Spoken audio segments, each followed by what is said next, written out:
안녕하세요. 나타샤의 책 여행입니다. 책 읽기 편안한 시간 보내고 계시죠? 이번에는 영원한 자유인으로 살기를 원하는 허클베리 핀의 모험입니다. 10서너 살 정도 된 허클베리 핀은 미시시피 강을 따라 여행하면서 당시 미국 사회의 주춧돌이라고 할 수 있는 기독교와 도덕성 그리고 윤리관을 가차없이 조롱하고 모멸합니다. 이 밖에도 왕과 공작 같은 사기꾼들은 여러 장면에서 기독교인들의 위선과 기만을 날카롭게 꼬집습니다. 헉은 미국 남서부 지방의 사투리를 비롯하여 속어를 자주 쓰는 것은 물론이고 소년으로서는 도저히 입에 담기 어려운 상서런 말이나 욕설까지도 서슴지 않고 내뱉습니다. 한마디로 말해서 헉은 불황하나 방랑하였습니다. 그래서 이 책이 출판될 19세기 말역과 20세기 초엽에는 금서로 지정되었으나 후에 작품의 문학성이 높이 평가받으면서 그 진가를 인정받았습니다. 제가 가지고 있는 책은 민엄사에서 출간하였고 김욱동 선생님이 옮기셨습니다. 이 번역판은 1990년 새로 발굴된 미발표 원고 전문수로 국내 유일의 완역판입니다.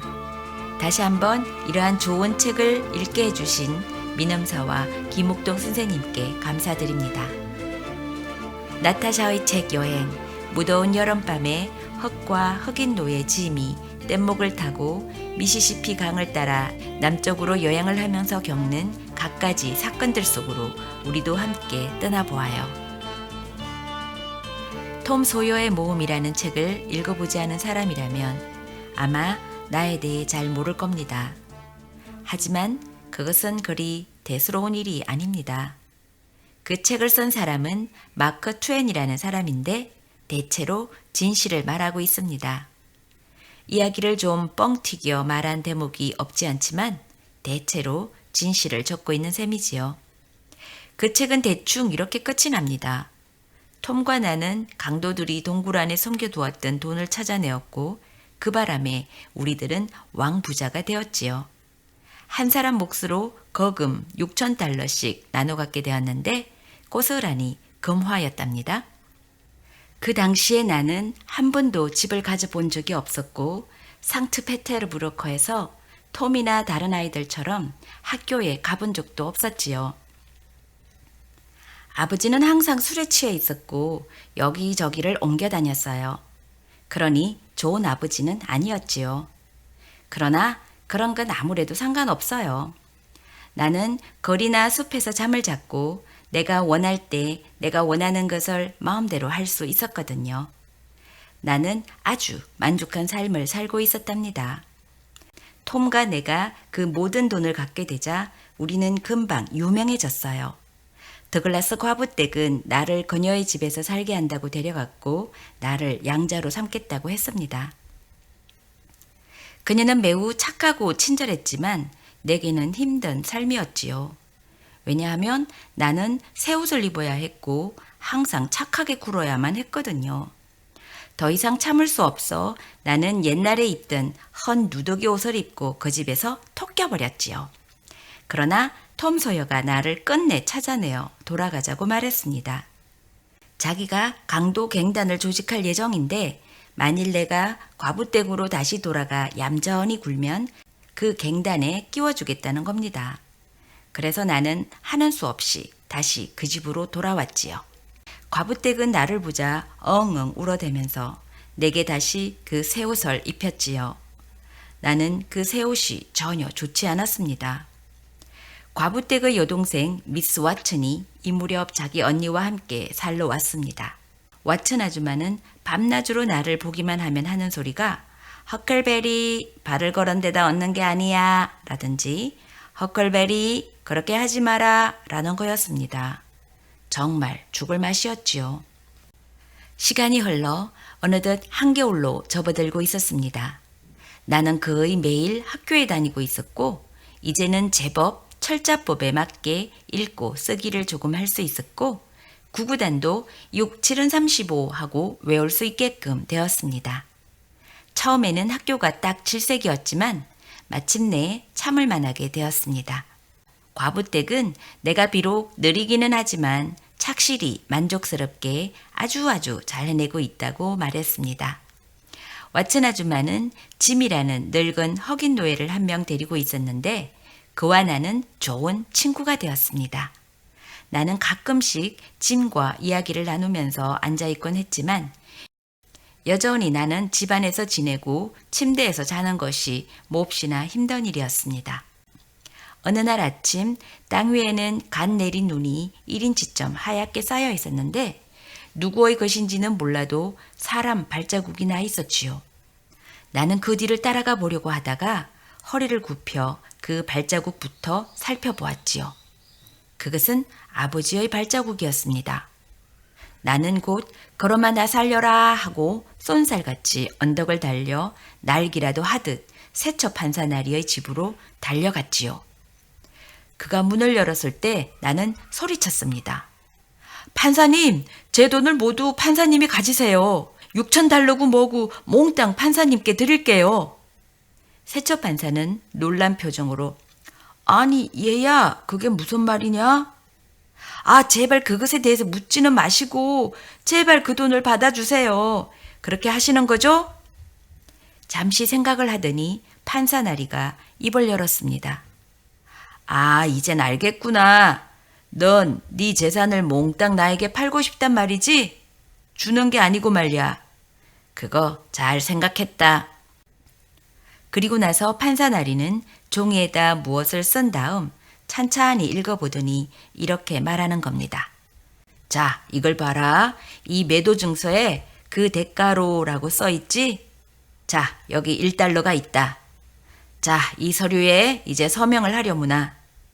그래서 나는 서명을 하고 그곳을 떠났습니다. 그날 밤 양초에 불을 켜들고 2층 내 방으로 올라가 보니 바로 거기에 아빠가 앉아 있는 게 아닙니까?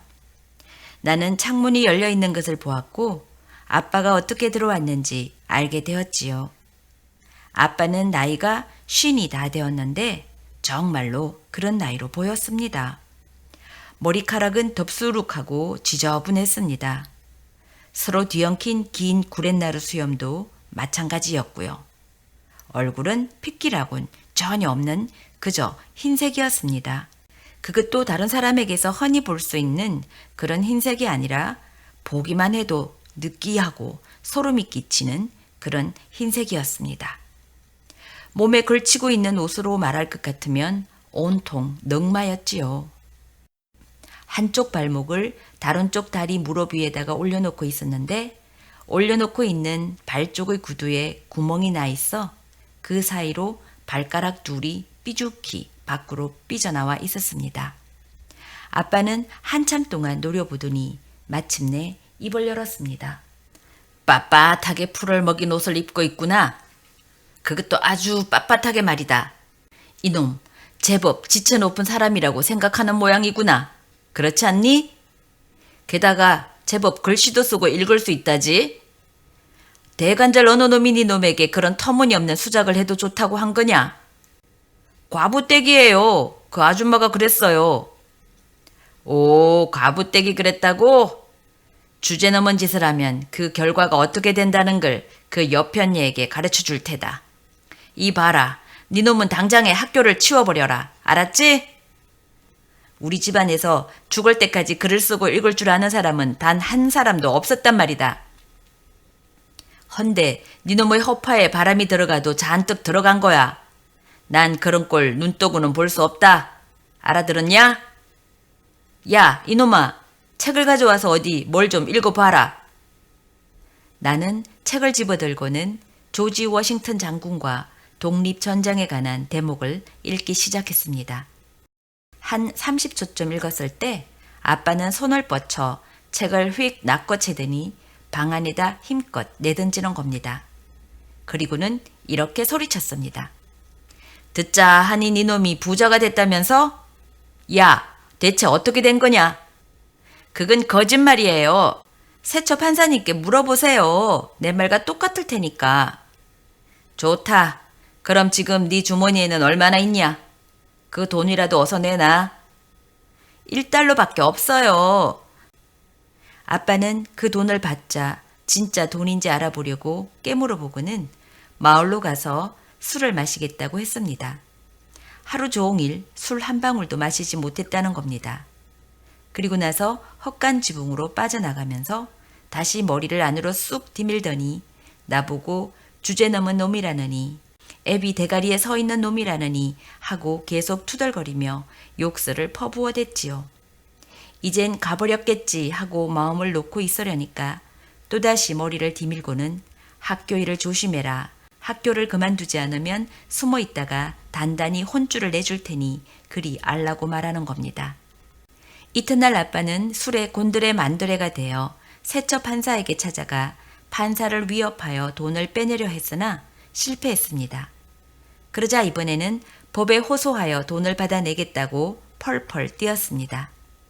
나는 세처 판사에게 2, 3달러를 빌려 아빠에게 주었고 아빠는 손안에 돈이 들어올 때마다 어김없이 술에 곤드레 만드레가 되어 온 동네에서 큰 소란을 일으켰고 그럴 때마다 콩밥을 먹는 신세가 되다가 나오곤 했지요.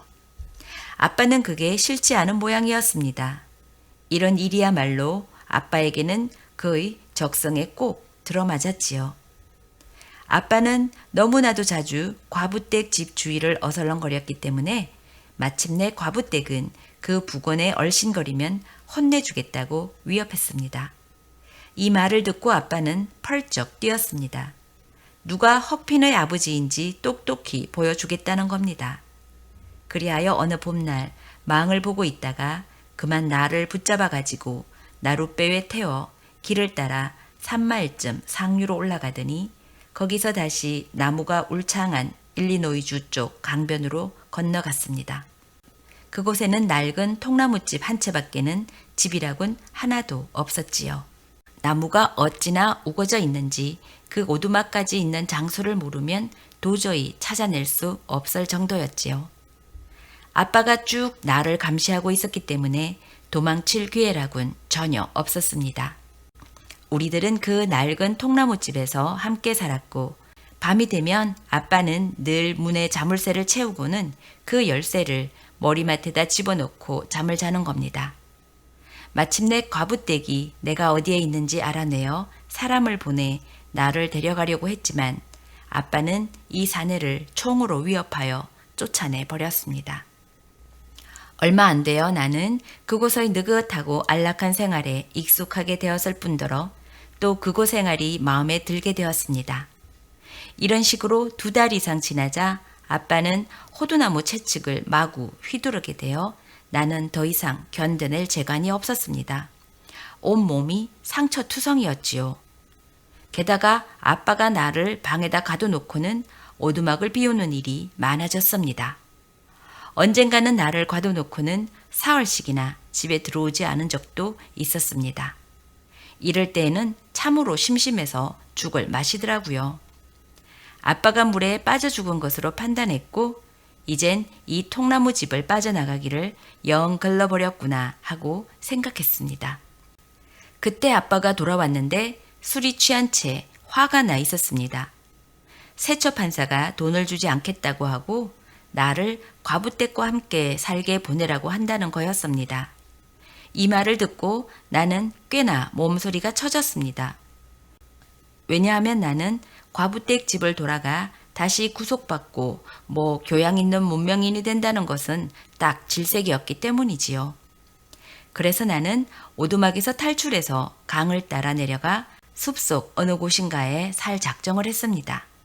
아빠가 외출을 했을 때 나는 오두막의 나무벽에 톱질을 하여 구멍을 내기 시작했습니다.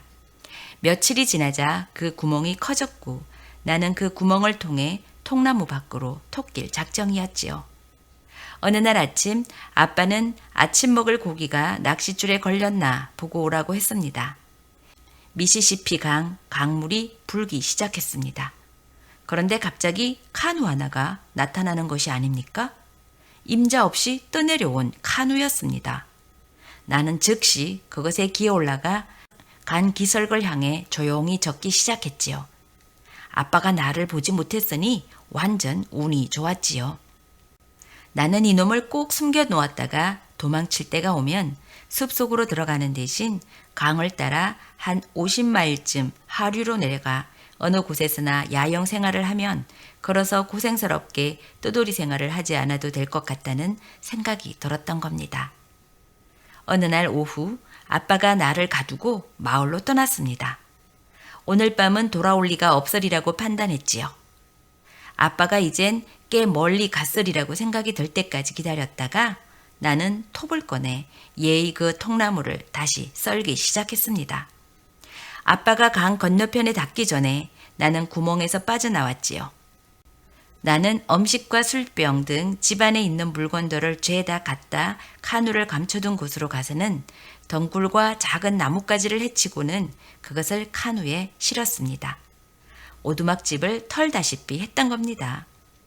도끼 한 자루만 남기고 아빠의 총까지 카누에 실었습니다. 그러고 나서 나는 오두막으로 돌아와 구멍을 다시 메꾸어 표시가 나지 않도록 교묘하게 먼저 모양대로 만들어 놓았습니다. 나는 총을 들고 숲으로 가 야생 돼지를 한 마리 잡아가지고 집으로 돌아왔습니다. 그 다음에 도끼를 집어들고 문을 때려 부쉈습니다. 나는 돼지를 안으로 끌고 와 식탁 근처까지 가지고 가서 도끼로 목을 쳐 피를 흘리도록 땅바닥에 그냥 내버려 두었습니다. 그 다음 이번에는 헌 부대를 꺼내다가 큰 돌을 주어 그 안에 잔뜩 집어넣었습니다. 그러고는 이 부대를 돼지가 있는 데에서 시작하여 숲속을 지나 강 있는 데까지 질질 끌고 나와 물속에다 집어 던졌더니 그만 가라앉아 자취를 감추어 버렸습니다. 마지막으로 나는 머리카락을 한 움큼 뽑아 도끼에 흥근히 피를 묻혀 도끼 뒤쪽 날에다 머리카락을 붙여가지고 방 한쪽으로 던져버렸습니다. 그 다음 돼지를 들어 올린 다음 피가 떨어지지 않도록 우쭈고리 가슴팍까지 치켜들고는 집 아래쪽에서 꽤 멀리 간 다음 강 속에다 던져버렸습니다. 사람들은 강바닥에 있는 것이 돼지라고는 생각지도 않을 거야. 사람들은 그것이 나라고 생각할 거야. 라며 나는 혼잣말을 했습니다. 나는 카누를 타고 잭슨 섬으로 갈 예정이었습니다. 그 섬이라면 내가 꽤 잘 알고 있었고 또 그 섬에는 아무도 올 리가 없었기 때문입니다. 나는 너무 피곤했으므로 카누에 누워 잠이 들었습니다. 눈을 떴을 때에는 8시가 넘어서리라고 생각될 만큼 해가 높이 솟아 있었습니다. 나는 마음이 가라앉고 느긋해지면서 만족스러운 기분이 들었지요. 나는 일어나고 싶지 않았어요. 바로 그때 상류에서 쾅 하는 낮은 소리가 들려온 것 같습니다. 나는 벌떡 일어나 나뭇잎 구멍이 있는 데로 가서 내다보니 저 상류 위쪽 물 위에 연기가 몇 줄기 솟아있는 것이 보였습니다. 사람들을 가득 태운 나룻배가 떠내려오고 있는 게 아닙니까? 아빠랑 세처 판사날이랑 판사의 딸 베시 세처랑 조 하퍼랑 톰 소여랑 폴리 아줌마랑 톰의 동생 시드랑 메리랑 그 밖에도 더 많이 있었습니다. 그들은 모두 강에서 내 시체를 찾고 있었습니다. 나는 모든 사람들의 얼굴을 똑똑히 볼 수 있었지만 그 사람들은 나를 볼 수가 없었지요. 섬 머리 쪽과 나란한 지점에 이르자 사람들은 대포 쏘는 것을 그만두고 미주리 쪽 강변을 끼고 뱃머리를 동네 쪽으로 향하는 겁니다. 이젠 아무 문제 없다는 걸 알았습니다. 더 이상 나를 찾으러 오는 사람은 없을 겁니다. 카누에서 짐을 집어들고 우거진 숲속에다 끝내주는 야영을 했습니다.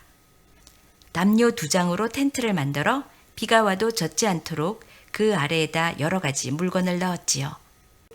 나는 메기를 한 마리 잡아 톱으로 아무렇게나 배를 갈라 해가 질 무렵 모닥불을 만들어 저녁밥을 해 먹었습니다.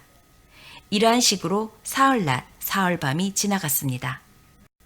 나는 섬을 한 바퀴 빙 돌아 아래쪽을 탐색하려고 떠났습니다.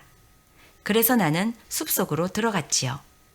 이제 나는 이 섬의 주인으로 말하자면 섬 전체가 내 것이었으니까 이 섬에 대해 모든 걸 알고 싶어졌던 겁니다. 그런데 갑자기 내 앞에서 아직도 연기가 모락모락 피어오르고 있는 야영 모닥불의 잿더미에 뛰어들고 말았습니다. 내 섬에 누군가가 있었던 겁니다.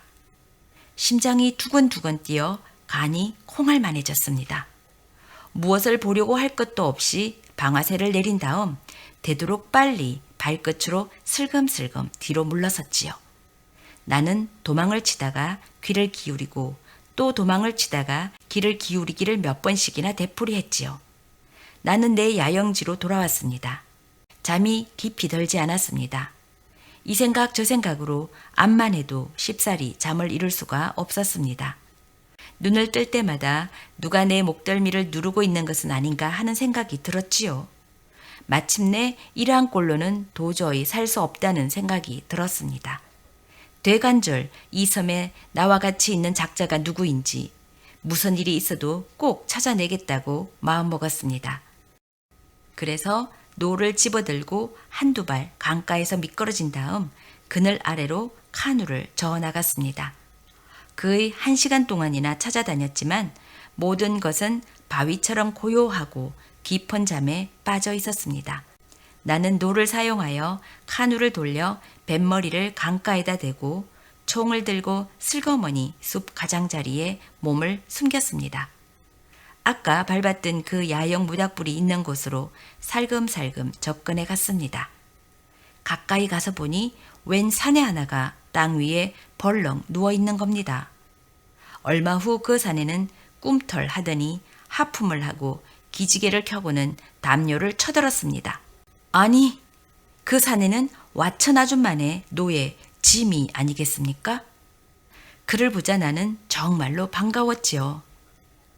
어이 짐! 하고 소리치며 뛰쳐나갔습니다.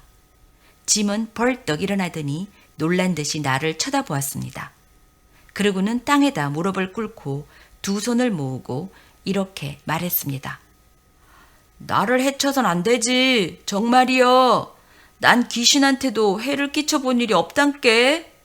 나는 언제나 죽은 사람들을 좋아했고 그 사람들을 위해서라면 할 일을 다 했는데 네가 사는 강 속으로 다시 돌아가란께. 늘 네 친구였던 이 늙은 짐에게 무슨 짓거리라도 해서는 안 된단께 그러네. 짐에게 내가 죽지 않았다는 것을 깨닫게 하는 데에는 그리 오랜 시간이 걸리지 않았습니다. 나는 짐을 만나서 정말 기뻤습니다. 짐, 여기에 어떻게 있게 된 거야? 대관절 어떻게 해서 여기까지 오게 된 거냐 말이야. 이 말을 듣고 짐은 꽤 불안한 표정을 지으며 얼마 동안 아무 말도 하지 않았습니다. 내게 밀고 안 하겠다는 약속을 받고서야 짐은 말을 시작했습니다. 사정인적선 이렇단께. 그 아씨, 그 와천 아씨 말이제. 아씨가 늘 나에게 잔소리를 퍼부었었고 또 나한테 심하게 굴기는 했지만 그러던 것이 요 먼저 그 집에 노예 매매인이 온 것을 알게 되고 나서 버럭 걱정이 되었단 말이제. 나를 올리언스에다가 팔기로 했는데 팔기는 싫지만 날 팔면 800달러를 받게 되고 그건 엄청난 돈이라서 팔지 않을 수 없다는 소리를 들었단 말려. 과부댁은 아씨에게 나를 팔지 말라고 말려댔고 난 그 다음 말은 더 이상 듣지 않았단께. 정말이야. 다리야 나 살려라 하고 곧장 밖으로 빠져나왔지. 숨기 위해서 강 아래로 달려내려갔단께. 그런데 그곳에는 마을 사람들이 모두 모여 있었어. 사람들이 널 찾고 있는 걸 난 그 대포 소리를 듣고 알았지. 작자들이 여기 지나가는 것이 보였단께. 난 덤불 속에서 그 작자들이 가버릴 때까지 하루 종일 지켜보았지. 그 작자들은 헉 네가 죽었다고 말했어. 어두워지자 나는 커다란 보트에 숨어 들어갔지. 그리고 보트가 이 섬 근처에 왔을 때 나는 강으로 뛰어들어 수영을 해서 여기에 왔구먼. 짐이 이야기를 끝냈습니다. 우리는 살림 도구를 모두 동굴 속에다 가둬두고 카누를 안전한 장소에 숨겨놓았습니다. 우리들은 그 안에다 융단 대신 담요 몇 장을 깔고는 그 위에서 점심을 먹었습니다. 얼마 있지 않아 곧 어두워지더니 천둥 소리가 나며 번개불이 번쩍번쩍하기 시작했습니다. 곧 비가 퍼붓기 시작했는데 기세가 아주 대단했을 뿐더러 이렇게 세차게 불어대는 바람을 나는 여태껏 본 적이 없었습니다. 영락없는 한여름의 폭풍우였습니다. 열흘인가 열 이틀 동안 계속 강물이 불어나 마침내는 강둑을 넘고 말았습니다. 온갖 종류의 것들이 떠내려왔습니다. 어느 날 밤 해가 뜨기 직전 섬의 머리 부분에 있었습니다. 서쪽으로 목조 건물 한 채가 둥실둥실 떠내려오고 있는 겁니다. 2층 집이었는데 한쪽으로 기울어져 있었지요. 우리는 카누를 젓고 가 그 배에 올라간 다음 2층 창문으로 기어 올라갔습니다. 우리들은 창을 통해 배 안을 들여다보았습니다. 눈에 보이는 것이라곤 침대 하나, 책상과 헌 의자 2개, 그리고 마루에 흩어져 있는 잡동사니 물건이었습니다. 벽에는 옷들도 걸려 있었고요. 구석에는 사람처럼 보이는 무엇인가가 드러누워 있었습니다. 짐이 소리를 질렀습니다. 죽은 사람이란께. 맞아. 죽은 데다가 옷도 벗고 있는걸? 등에 관통상을 입었지. 골로 간 지 2, 3일은 된 것 같구먼. 헉, 들어와 봐. 하지만 절대로 얼굴을 봐선 안 된단께. 아주 무시무시하거든. 나는 주관사내의 얼굴을 보려고 하지 않았습니다. 우리는 낡은 옷이랑 몇 가지 다른 물건들을 가지고 섬의 동굴로 돌아왔습니다. 어느 날 밤 우리들은 목재 뗏목의 조그마한 부분, 그러니까 근사한 송판 몇 장을 건져냈습니다. 단단하고 평평한 마루용 제목이었지요. 그것은 거의 4, 5피트 정도의 크기였습니다. 이거 꽤나 유용하게 쓰이겠군. 나는 짐에게 말하면서 우리는 그것을 섬으로 끌고 와 카누 뒤 나무 아래에 묶어두었습니다.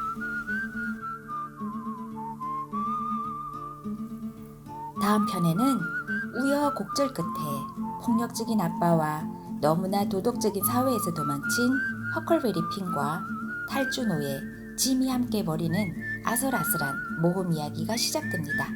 기대해 주세요.